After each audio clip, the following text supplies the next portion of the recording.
Hey Ridge kids, it's Victor here, and I'm so excited to be with you guys this week. Our younger kids have been learning all about thankfulness, and our elementary kids have been learning about a thing or a word called gratitude. Well, this week I have a special surprise. I have one of my friends here to join us, and actually a kid that's actually been in Ridge Kids before, so he's really excited to be here too, and his name is Elijah. So Elijah, can you say hi over here today? Hello. Hello. We are going to give you two examples, and you get to choose which one is a bad attitude and which one is a good attitude. Because this week we're talking about having an attitude of gratitude. All right, Elijah, you and your sister have been doing such a great job at getting your work done without complaining, and I wanted to give you a special prize. I'm going to give you this sucker, and Ella is going to get this sucker. I want this one. Hey Elijah, I just want to let you know that I thought you and your sister have been doing such a good job of finishing your work this week that I wanted to give you a little gift, all right? Well, this one is for you, and this one is for Ella. Dad, I think Ella will love the other one. You want to give it to her? Sure. All right, that would be great. Well, all right, Rich kids, that's that. Which one do you think was the good example? Which one do you think was the bad example? And I hope that you guys have an attitude of gratitude this weekend. Enjoy. Bye. Bye. Move along, people! Move along! Nothing to see here except me. Oh, wait. Actually, wait! Don't move along! Come back! Come back! Hi! I'm Erica, and I am so grateful that I was given this megaphone. So let's talk about gratitude! Gratitude is letting others know you see how they've helped you. With my Megaphone 3000, I can take shout-outs to a whole new level. Hey, person on the side of the street, thanks for picking up that piece of candy wrapper. Ooh, person in the purple shirt and those green shoes, you are awesome. Thanks. Hey, birds, thanks for those positive tweets. Yep, this is probably the best gift I've ever gotten. I will cherish it forever. What? The Megaphone 4000 just came out today with 27 built-in voice modules and Bluetooth capabilities! That's way better than this old thing. Thanks a lot, person who bought me this lame megaphone. Probably got it on sale. In today's Bible story, we'll hear about some people who weren't happy with what they were given and had a real bad attitude about it. That should be fun, right? Sure. Whatever. See you in a bit. Move along, people! Move along! The Bible. It's 66 books of history, stories, letters, and poetry that fit together to form God's one big story. The epic adventure of how He created us and loves us so much that He made a way to rescue us. As we travel through the Bible, from Genesis to Revelation, we discover people who met God and found their lives changed forever. And now for an amazing story, inspired by the book of Matthew, chapter 20, verses 1 through 15. While Jesus taught in many different ways, He often shared the most important truths as stories. He used the things and animals and situations in people's everyday lives to help them understand things that were bigger. One day, Jesus explained to His closest friends what the kingdom of heaven was like, and He used a story to help it connect. Now, if He told that story to us today in our world right now, I think it would go a little something like this. There once was a man who owned a large vineyard. Here at Grape Escape Vineyards, we specialize in red, white, and green grapes. One bright autumn day, the man called in his manager to find out how his harvest was doing. It's doing great. Thanks a bunch. We shall pick the grapes immediately before the beetles nibble them up. That's some good raisoning. The next morning, the vineyard owner rose while it was still dark and hurried to the center of town. He arrived at around 6 a.m. and there were people still standing around noshing on grape jelly muffins. Are you looking for work? Yes, indeed. How much do you pay? $100 for the day. Precisely perfect. Let us proceed. The owner led the workers back to his vineyard. Baskets, hats, don't squash the grapes. Oh, well, what happens if we do that? They might whine a little. The vineyard owner wanted to be sure that the beetles wouldn't ruin his precious grape harvest, so around 3 hours later at 9 o'clock, he returned to the town center and found more people lined up for work. You come pick grapes for me. I'll pay you well. Good deal. Let's go. The workers were all picking as fast as they could, but there were still long rows to harvest, so the vineyard owner went back to the town center at 12 o'clock noon 3 hours later, and there were still plenty of workers standing around.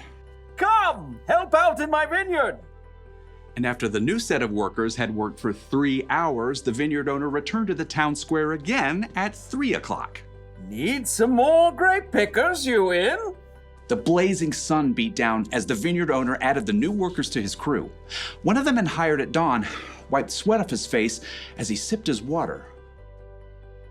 Showing up for work in the afternoon. What a terrible work ethic. The first workers returned to picking grapes, filling basket after basket. But even though it was still 5 o'clock, the vineyard owner returned to the town square where he still found plenty of people hanging around counting cockroaches and looking bored. Why have you been standing here all day? No one, hired us. I'll hire you. Come work in my vineyard. For the final hour of the workday, everybody pitched in. Whew! As the last baskets of grapes were brought up, the owner called to his manager. Just look at all these beautiful grapes, all freshly harvested. A great job, if I do say so. Pay the workers. Start with the ones I hired last of all. So the manager pulled out his cash box and lined up the workers. He started with the ones who only picked grapes for an hour. Here you go. $100. Totally rad, man. At the other end of the line, the workers who began at dawn began doing some quick math. $100 for 1 hour of work. That means we're about to get over $1,000. The manager continued to hand out pay packets to the workers who started at 3 o'clock. $100. And noon. $100. And 9 o'clock in the morning. $100. Okay. By the time the workers who started at 6 a.m. reached the front of the line, they were getting a little bit worried. You're paying us what's fair for working all day, right? Yep. $100. What? Preposterous. The early morning workers stalked off to find the vineyard owner. You paid those hooligans who only worked an hour the same as us, even though we sweated all day picking your grapes. Just look at this crispy sunburn. Friends, didn't you agree to $100 for the whole day? That is a technicality. Do you feel cheated because I gave so freely to the other workers? Don't I have a right to do what I want with my own money? But it's not fair. Take your money and go. I want to give the ones I hired last the same pay I gave you. The early workers glared and skulked away, cash in hand. They had let the owner's generosity to someone else ruin their day. Jesus' story made it clear. God gives freely to everyone. Rather than focusing on what you don't have, adjust your attitude. Choose to look at what you do have. I'm gonna let you in on a little secret. Sometimes I can be ungrateful. It's true. Like with this whole megaphone thing, I think I deserve the best. I'm fun, I'm talented, I'm generous to other people most of the time. I should get the best gifts. It doesn't seem fair that someone else out there will get a better gift than me. No.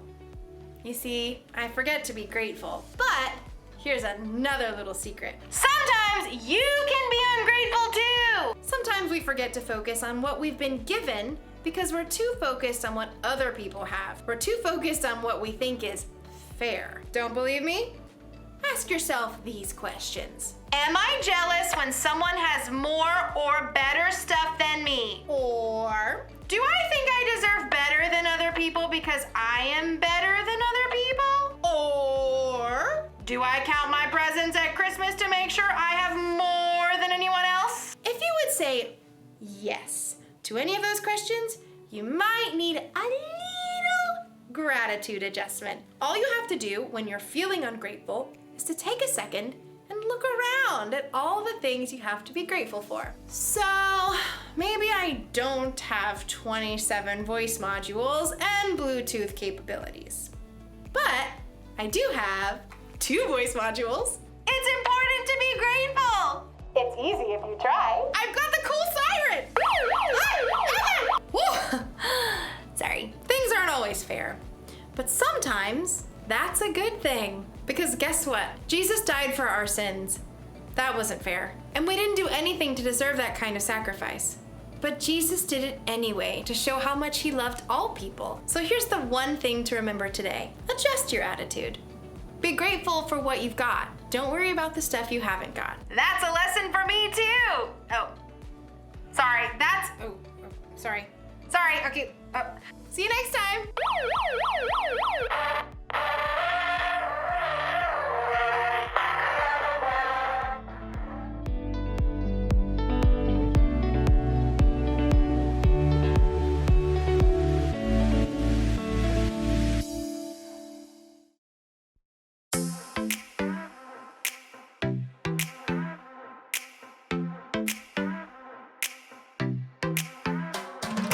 Every time I'm feeling down, you pick me up. Sing, oh, oh.